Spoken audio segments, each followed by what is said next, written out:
తెలంగాణ ప్రభుత్వ ఉద్యోగుల పాలిట ఇదొక చారిత్రాత్మక రోజు.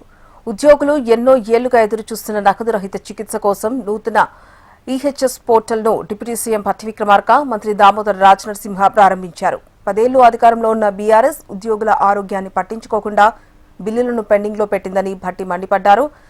తమ ప్రజా ప్రభుత్వం 2,000 కోట్ల రూపాయల బకాయిలను క్లియర్ చేయడమే కాకుండా 9.5 లక్షల మంది ఉద్యోగుల ఆరోగ్యానికి భరోసా ఇచ్చిందని స్పష్టం చేశారు. సుదీర్ఘంగా మీ అందరితో చర్చించాం. రాష్ట్ర ప్రభుత్వంలో ఉన్న ఉద్యోగస్తుల సమస్యలన్నింటినీ కూడా పరిష్కారం చేయడం కోసం సమన్వయంతో కలిసి ఏ రకంగా ఈ నిర్ణయాలు తీసుకోవాలి, ముందుకు పోవాలన్నటువంటి ఆలోచనతో అనేక సమావేశాలు ఏర్పాటు చేశాం. ఆ సమావేశాలలో చాలా విధానపరమైన నిర్ణయాలు కూడా తీసుకున్నాం. అనేక విధానపరమైన నిర్ణయాలలో ఒక ప్రధానమైన నిర్ణయం ఈ న్యూ ఎంప్లాయీస్ హెల్త్ స్కీమ్ అనేది కూడా ఒక ప్రధానమైన నిర్ణయం. ఈ ప్రధానమైన నిర్ణయం తీసుకోవటం కోసం కాంట్రిబ్యూటరీ వ్యవస్థను ఏర్పాటు చేయాలి. దానికి ఒక ట్రస్ట్ ఏర్పాటు చేయాలి. ఆ ట్రస్ట్లో ప్రభుత్వం నుంచి చీఫ్ సెక్రటరీతో పాటు కావలసినటువంటి కొద్దిమంది అధికారులు నియమించాలి. అట్లాగే ఉద్యోగ సంఘాలకు సంబంధించిన నాయకుల ప్రతినిధులు కూడా ఈ ట్రస్ట్లో పెట్టాలి సమానంగా.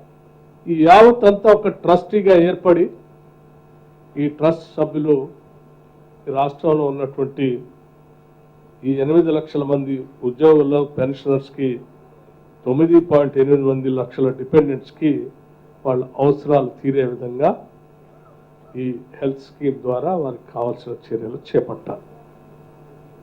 ఇది రాష్ట్ర ప్రభుత్వం తీసుకున్న నిర్ణయం.